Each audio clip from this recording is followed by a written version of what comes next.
Welcome to Take the Weight Out of Weight Loss podcast with your host, Natassia D'Souza. Here we'll be discussing the challenges and strategies for managing emotional eating and achieving sustainable weight loss. Join us as we explore the science and psychology behind emotional eating and weight loss while learning how to make lasting changes in your life. Hi, Helen Pleic. You know, I was pronouncing your name wrong for quite some time. Your last name, at least. Your first name, I always had it right. I am so excited to have you on today. I have been stalling this for quite some time for obvious reasons, which we're going to discuss today. But I'm so happy to have you on here. Just before we get started, can you introduce yourself? Tell us a little bit about what you do, and then we're going to get into some interesting stuff today. Amazing. Thank you for having me here. My absolute pleasure. I think I was stalling as well, so there's no problem. There's no problem about that. I guess primarily what I do is I use hypnotherapy to release people from the past traumas. And, you know, it's a very rewarding thing to be doing. Yeah. I can speak for it myself. Haven't seen you 3-4 times now already, and 3 times, yeah. Yeah, and it's been life-changing. I say this all the time. It's been life-changing for me. I mean, you know more than anyone else the amount of trauma I've held onto and how it shaped me as a woman. Yeah. And you know, and I'm hoping we can touch some of those areas today and how it's impacted me and kind of what we've seen throughout our journey together. But could we get a little bit more into hypnotherapy, and maybe you can tell me how hypnotherapy differs from other therapeutic practices and things of that sort, and how can people find it beneficial? Yeah. So essentially, hypnosis taps into a naturally occurring state of relaxation that we all go through. Every time you zone out, you're going into a particular brainwave. And essentially what we do is we use your body's natural ability to relax, to go back and understand what's kind of causing the problems that you're experiencing today. And you need to understand a little bit about the body and the mind. Because, you know, you're born with your survival instincts, you then develop your emotional abilities, and then you develop your critical thinking last. Yeah. So when we use hypnosis, you're getting into a relaxed state that allows you to access deeper parts of the mind and the body. So the mind and the body are working together, they're speaking more. When you cry properly. When you express anger from a really true, raw emotional place. And that's kind of the benefit of doing hypnosis. You have access to things that maybe you weren't aware of, or maybe you were aware of, but you didn't understand the complete story or the complete picture. And it's just a very, very, very effective way of releasing the body, relaxing, waking up calmer each and every day. Yeah. You know, can I just say and be honest that when I was first asked to go see a hypnotherapist, I was like, she's never going to be able to put me in hypnosis, you know, because my mind's always running on the go. But I mean, you had me straight into hypnosis in a matter of moments after we spoke. But do you find that reluctance with some people sometimes that they can't go into hypnosis or they don't want to go into hypnosis? Yeah. A lot of people come to me saying, I've been to hypnotherapists before, they can't hypnotize me. Yeah. And what I say to them is, I'm not doing anything to you. What I'm doing is just asking you to follow some simple instructions. And then I ask them this question. If you went to the gym and you had a personal trainer and you said to the trainer, you pick up the weights and I'll get the benefit, can you do that for me? Yeah. I'd be like, no, I cannot do that.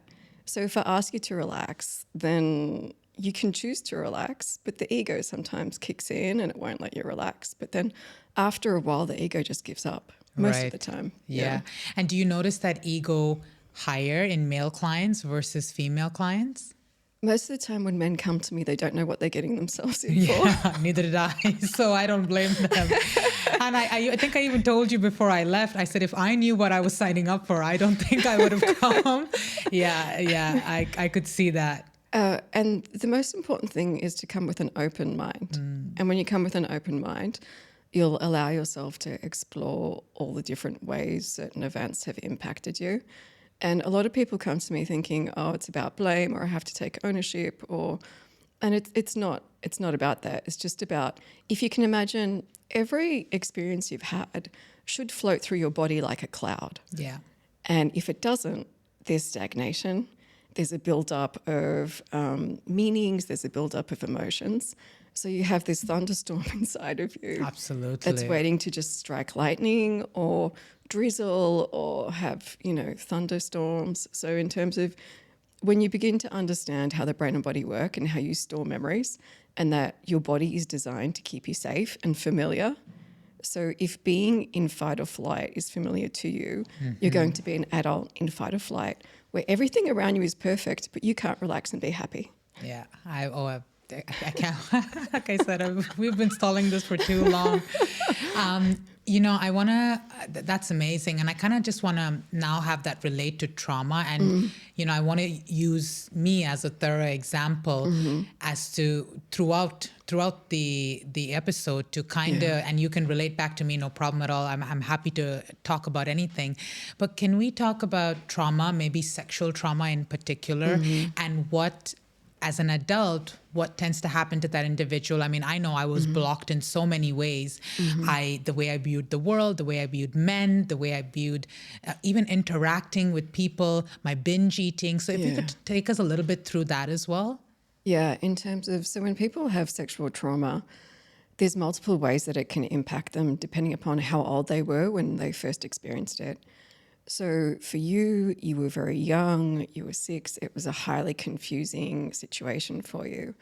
And what happens is when you're confused, the body is either going to want to run, or it's going to want to freeze, or it's going to want to hide. Yeah. So in terms of what happened with you was you went home. And then what happened? Because what happens after is also going to impact what's going to happen to the person. Absolutely. And, we uncovered so much during the sessions. So say an individual has an experience with trauma, in particular, let's talk about sexual trauma, right? And over the years, during the hypnosis session, there was so much that was uncovered that it almost seemed that I kind of slipped it under the rug, didn't even know it existed. And now it's like pieces of the puzzle are fitting together, and it's making sense, and I can move on and move past it. Yeah. Can you talk to me a little bit about that and what kind of tends to happen there? Do people choose to ignore choose to forget these things? And then if we can relate it to, let's say, binge eating. Is it coming out in binge eating and numbing it, let's say, in a way? Yeah, it comes out. So I'll address the first part of the question. So in terms of what can happen in any given event is you forget largely about all the details, but you remember this doesn't feel good and I have to behave this way. Yeah. And when you think about this is how your memories are stored, like your memory and the emotion is not stored in the same place in your brain. It's kind of dispersed and then it's reintegrated every time you recall it. So if you're not recalling something, it's because your body is saying, you don't need this now. You've moved on from this. You found a way to exist in this environment whilst making yourself feel good. So as a child, you had no other avenues apart from food.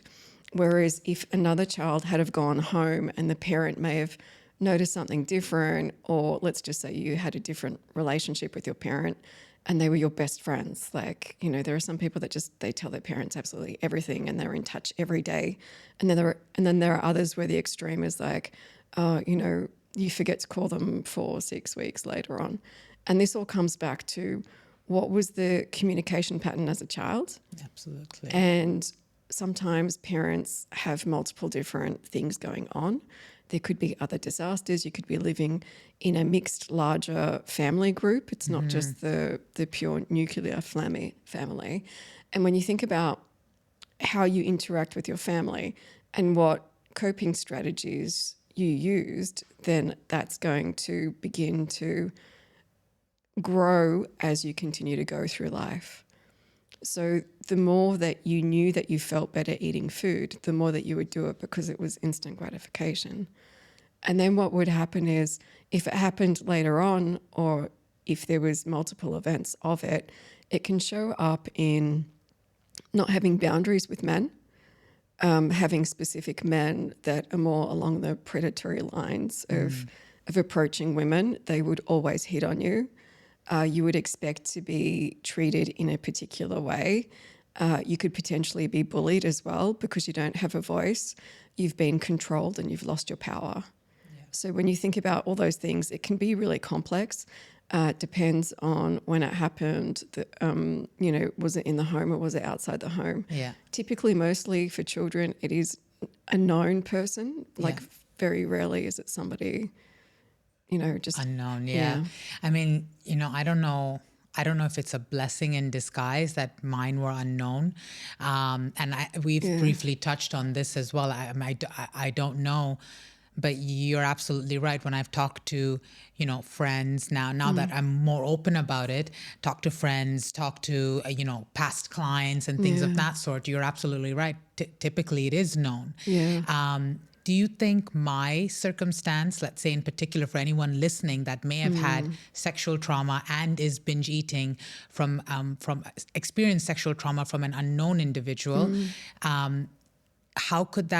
what could they have differentiated from, let's say, someone that could have had it from known, maybe a family member, a friend, or something of that sort? Yeah. When I say known, I mean within the broader network. Okay. So if I see what you mean. if your parents would have gone to the store, it genuinely is.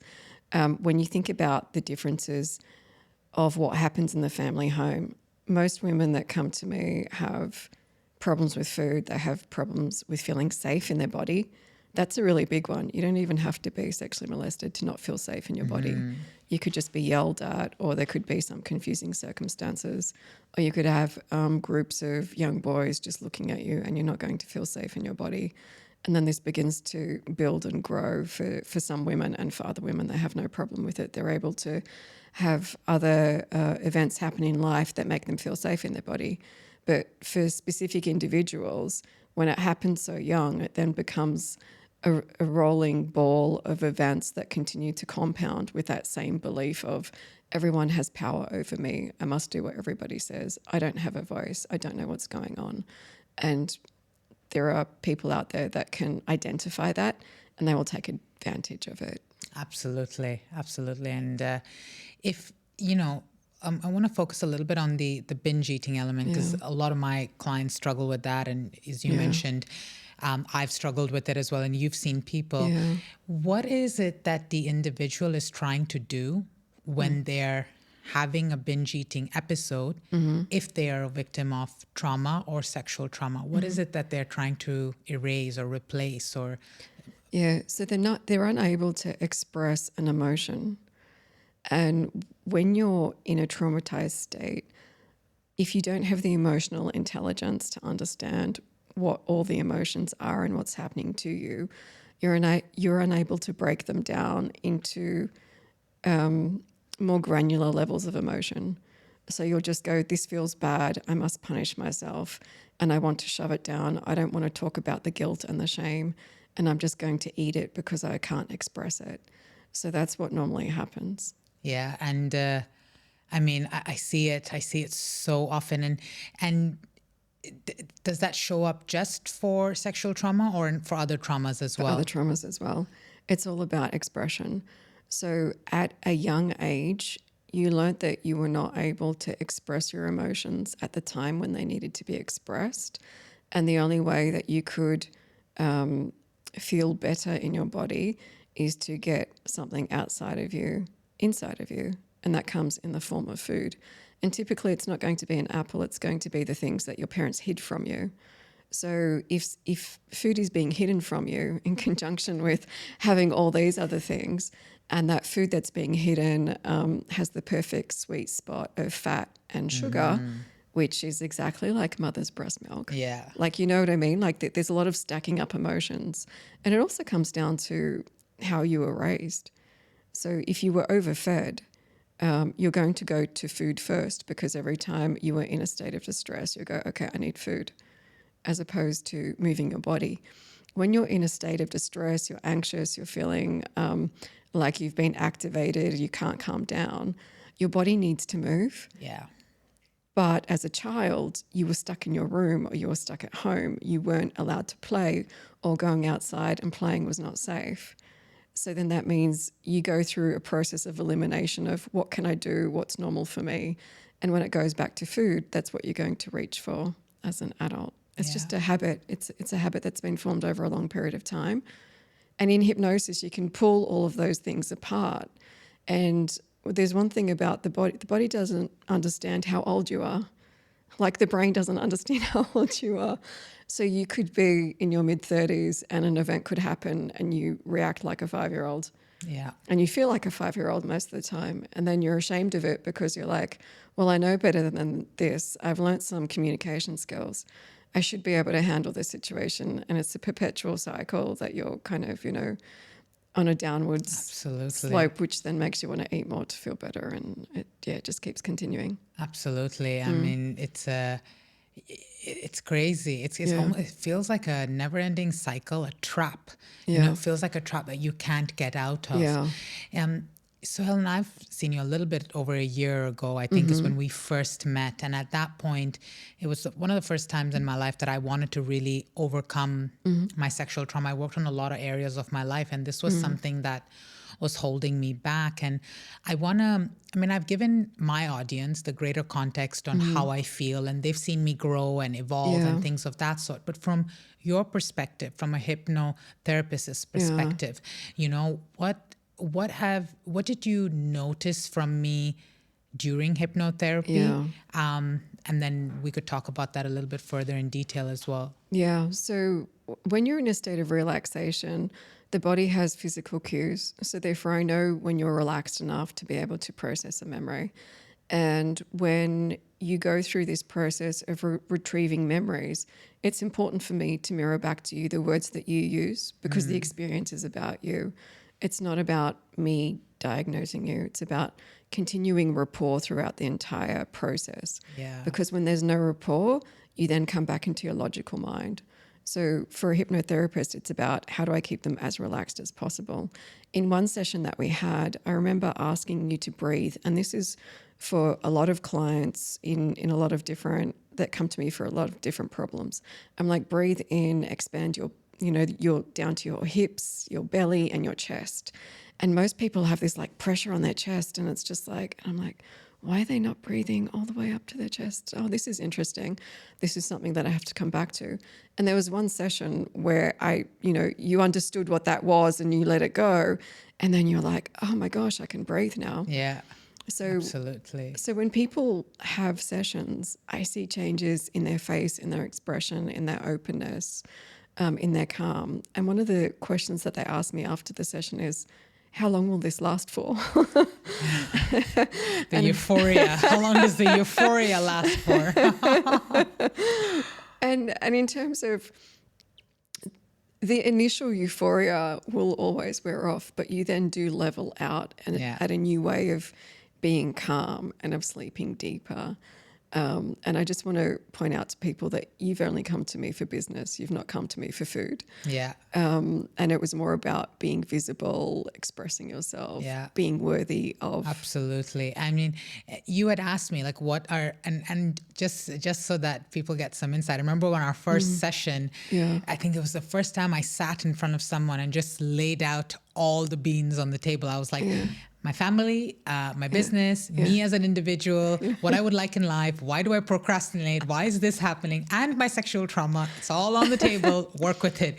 And you're like, well, this is a bit of a, this is a lot. We can work on a few areas. That's the first thing you said to me. Yeah. And at that time, I didn't realize the complexity of what you do, and all due respect, honestly, like I told you, we have a whole other bag we've got to deal with now. But at that time, I really didn't realize it. But, I told you, I was like, I want to work on taking up space, but knowing that I'm worthy to take up that space. I didn't feel that worthiness. Yeah. And if you can just tell us a little bit about, where that stemmed from in relation to what you know about me from my past, and how the hypnosis actually helped me evolve in changing that limelight for myself. Because now I feel, and I'm not sounding cocky at all, but I literally feel like I could do anything, Yeah. you know, in relation. You look different. Yeah. You do look different, Thank you. especially after the last session. Like, absolutely. You know, and, you know, I really, I don't feel like there's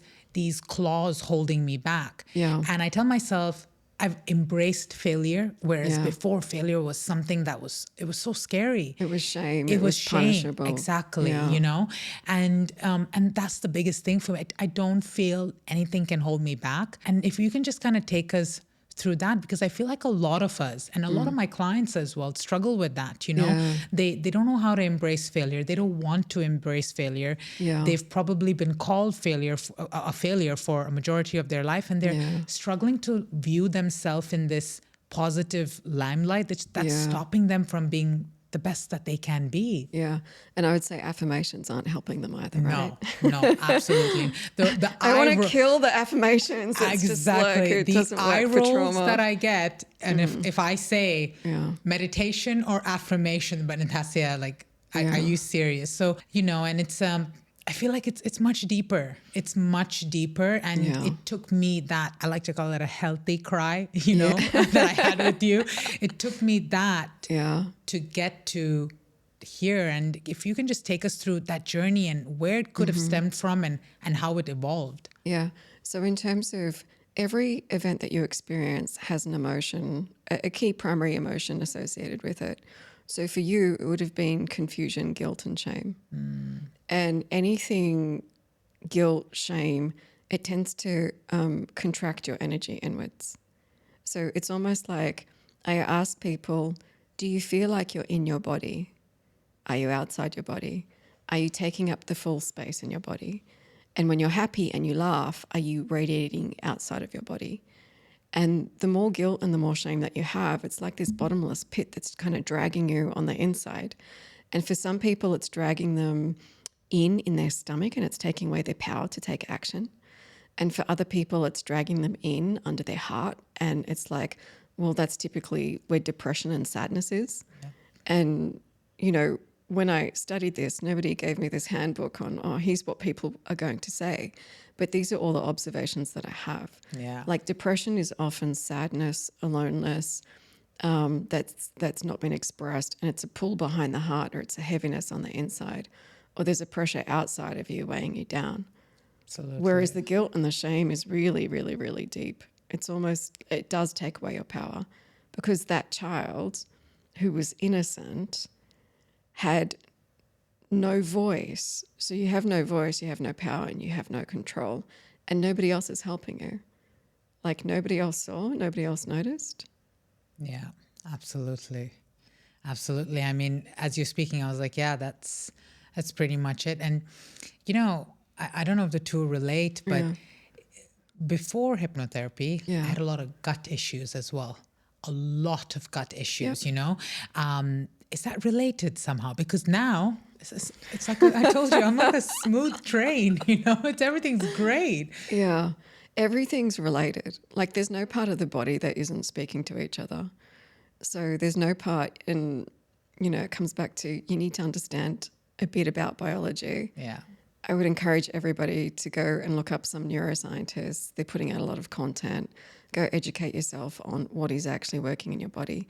So your body is always reconciling itself with the external environment, which means that what you see, what you hear, what you feel, what you touch, and what you sense in general. Like, so you might have great awareness and go, oh, there's somebody behind me, whereas somebody doesn't have that awareness. Yeah. And that comes down to your instincts and the amount of work that you've done on yourself as to whether or not you're spending 100% of the time in your head, or if you're actually back in your body and you have this balance between your mind, your heart, and, you know, your gut instincts.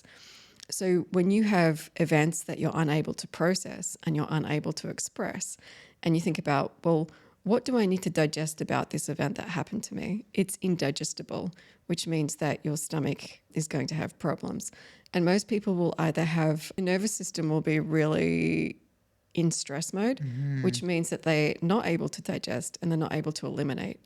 And that's a really common problem in women. Yeah, Absolutely. I've heard that from clients, myself included. It's a complete approach with you because it's really impacted a lot of areas of my life. You spoke a little bit about shame, and I wanna really touch base on that because I feel that not enough of us talk about the shame. I mean, I didn't speak about my sexual trauma for 31 years, because of shame, because I was ashamed of how my family would view me, my relatives would view me, my friends, my audience, and not realizing that that's the one thing that people can now relate to the most.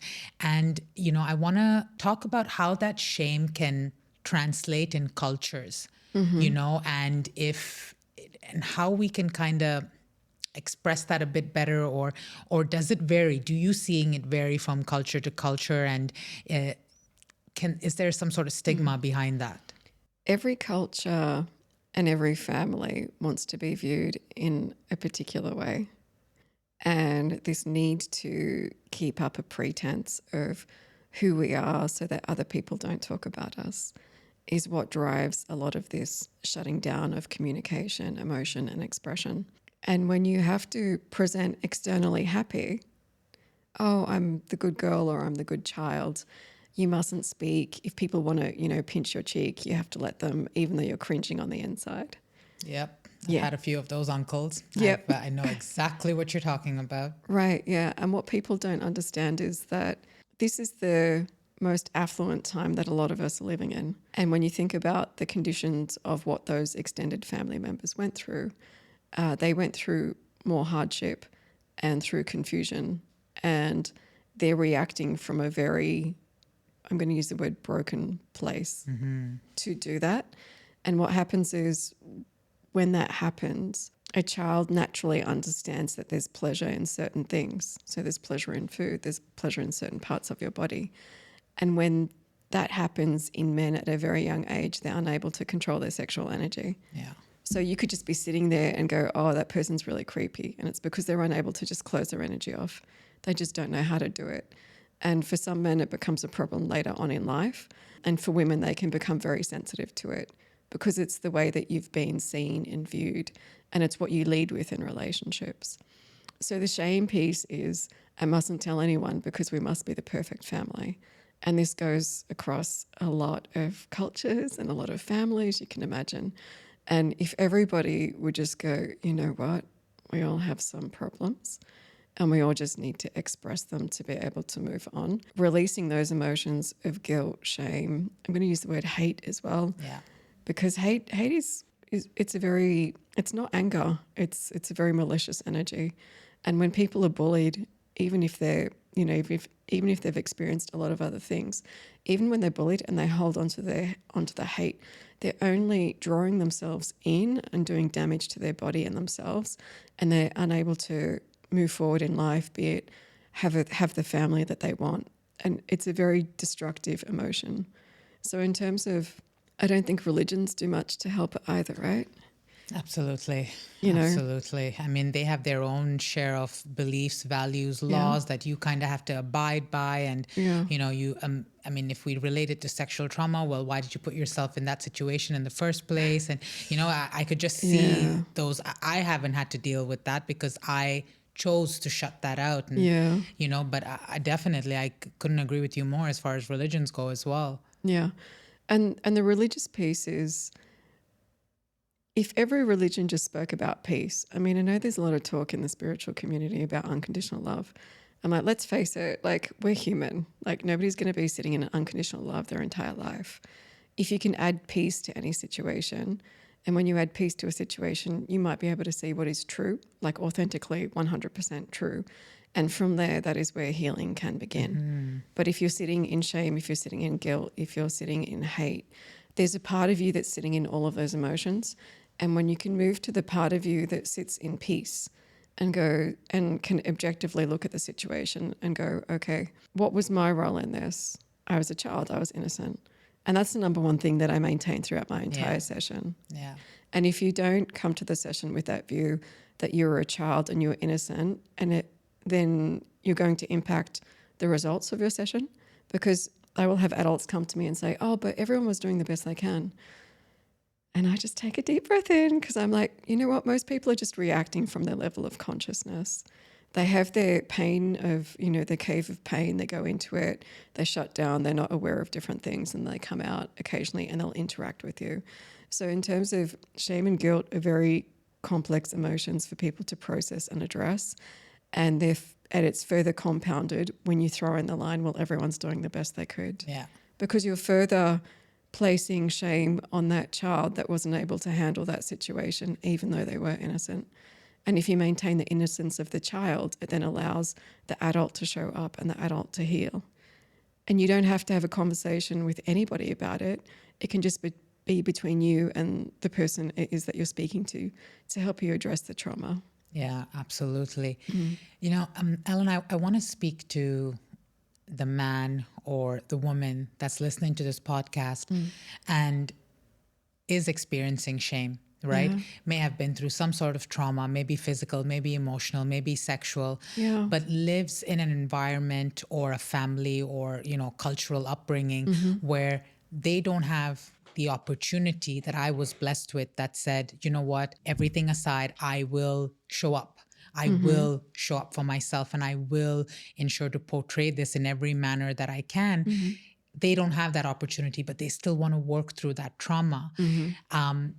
How can they do that? What are the steps that they can take in order to continue living in that environment because they don't have any other means to get out, but still evolve, change, grow, come to the other side? Yeah. There's two ways to approach this. One is to develop the skills of communication, negotiation, and boundary setting. And there's many different people that you can follow online to develop those skills. And then the second thing is you need to go back to the innocence of the child. And the label inner child work, what that is really doing is it's reintegrating and reprocessing childhood memories. That's what it's doing. Okay. What it's saying is there's a version of you that is confused and trapped and stuck, and it needs to be seen, heard, witnessed. It needs to understand that it is and was innocent and always has been. And there needs to be an expression of the anger, of the hurt, of the resentment. And these are all words that, people use. And they use a lot of, swear words as well, because they have to, right? It's a really, it is for some people quite a disgusting thing, and they want to get that off their chest and out of their body. And one way that people can do that is through writing. And I always say write with paper and pen, because there's something that happens with the body. Like the mind will slow down and the body is expressing, and you'll be able to get clearer thoughts as opposed to doing things in your mind. And when you write a letter of apology to the 6-year-old version of you and say, you were 6 years old, you went to the shop by yourself. Looking back now, I question whether or not that would have been something that I would let my child do. And if people have a hard time doing that, then what I would get them to do is to imagine that they're going to a kindergarten and they're going to tell all those children that they're guilty of everything that happened to them. And most people will say, well, no, I can't do that because that's not right. And it's like, well, there's a version of you in that kindergarten, and you're going to go and tell them that they all deserve to be loved, they all deserve to be safe, they all deserve to be cared for, and they all deserve to know that they're absolutely innocent, and that everyone around them has the responsibility to nurture them and get the best out of them. And that begins to help the person find some inner peace. Yeah, and it's a repetitive process. Absolutely. I'm not saying you do this once. As with forgiveness, like forgiveness, maybe you need to do it 7 times, maybe you need to do it 20 times for the same person and the same event, because trauma is not just a one-off emotion stored in one part of your body. Yep. It's multiple levels and layers that are enmeshed. Yeah. I mean, we just seen that most recently with me on something that we worked through in the past, surfaced up very recently, right? And we had to work through it again. And it's definitely an ongoing process, and I feel like now as those areas are healing, I have other areas that are coming to light that I'm like, oh, now I feel like I want to work on this. And I feel like I want to work on this, which is, it's so amazing. Is that common for that to happen? For you, what I want to really articulate for your viewers is that you were very clear to me about what you wanted to achieve. Yeah. And you're also somebody who's very hypnotizable. So some people will come in reluctant, they don't want it. You came in very open, you'd done a lot of work on yourself, you were ready, you were clear with a plan. And all I did was help you understand and process out some really trapped emotions that were stuck. And you then went and did your meditation diligently. Yep. Because and my cat, please let me add that. How did the cat change? Yeah, he's become a well-grown man. Cat, a male cat.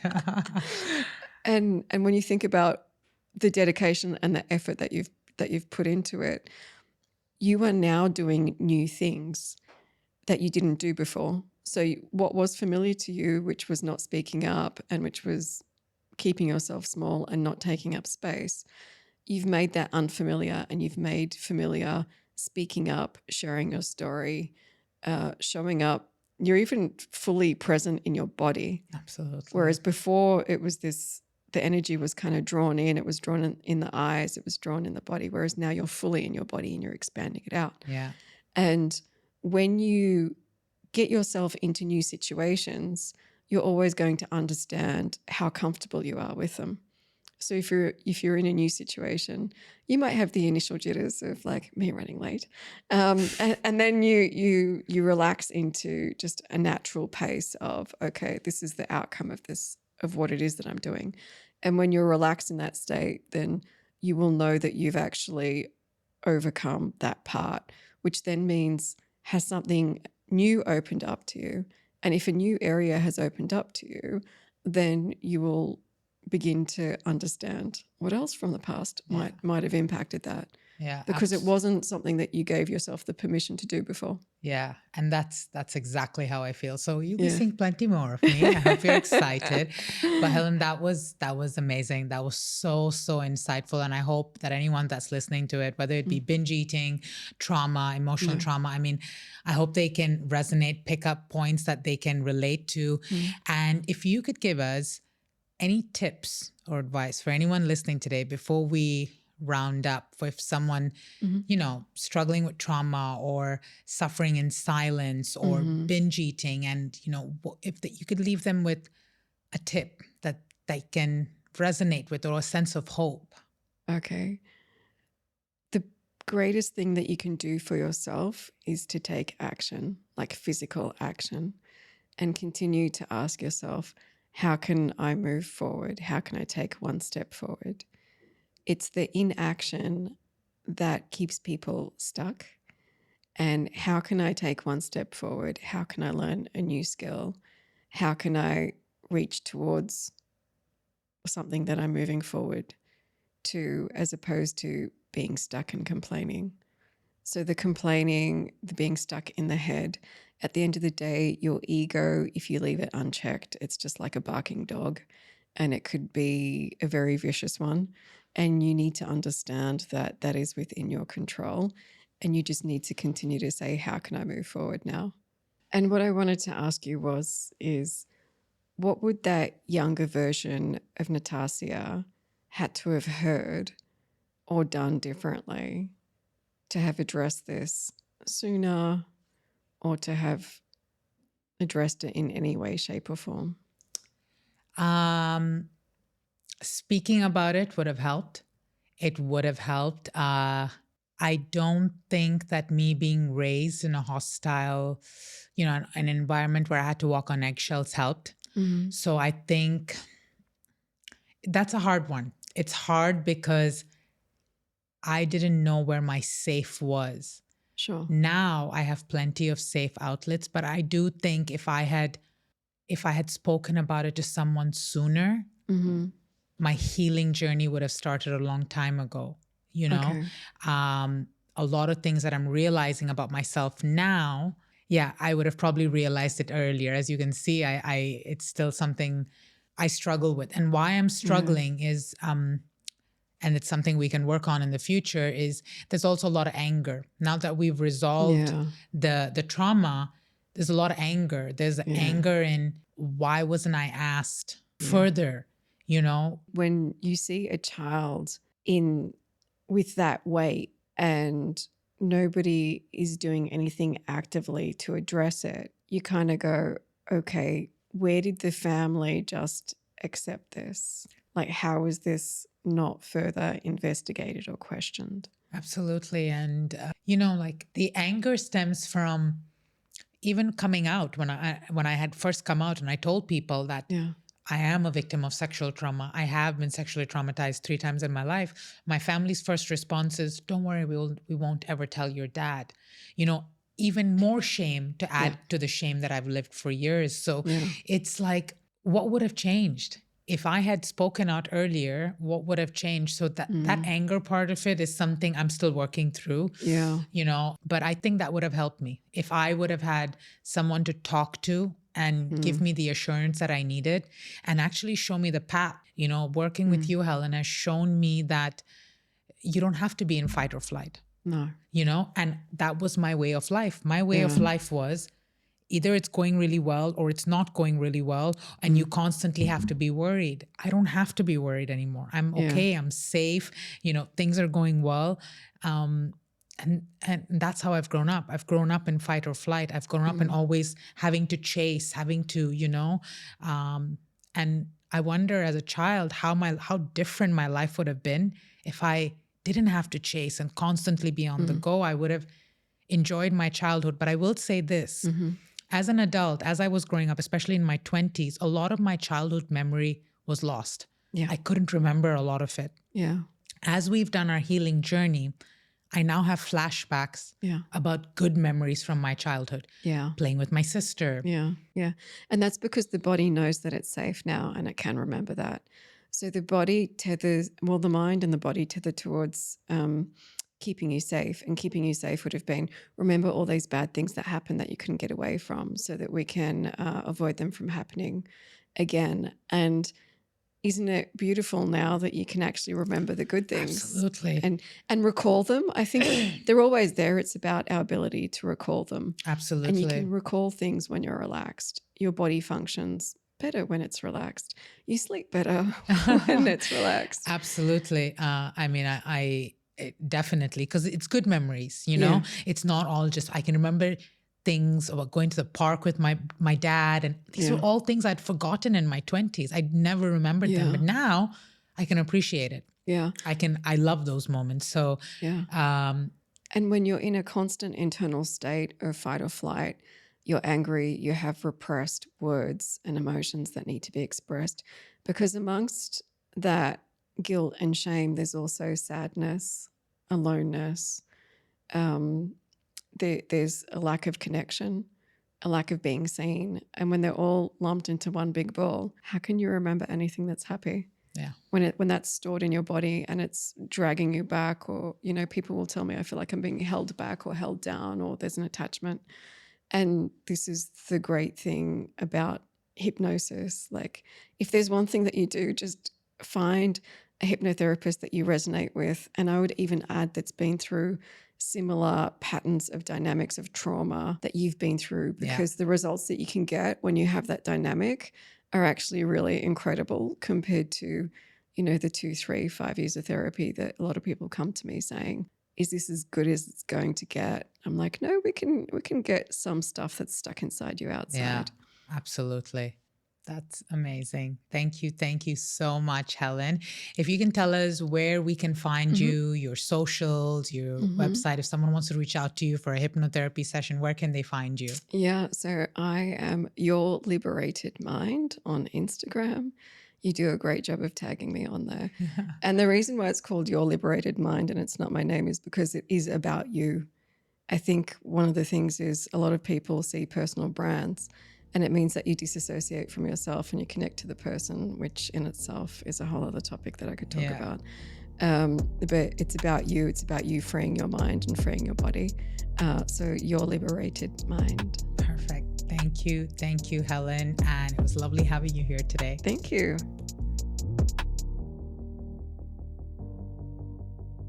Thank you for joining us on the Take the Weight Out of Weight Loss podcast. We hope you found the information and strategies discussed helpful on your journey with emotional eating, binge eating, and weight loss.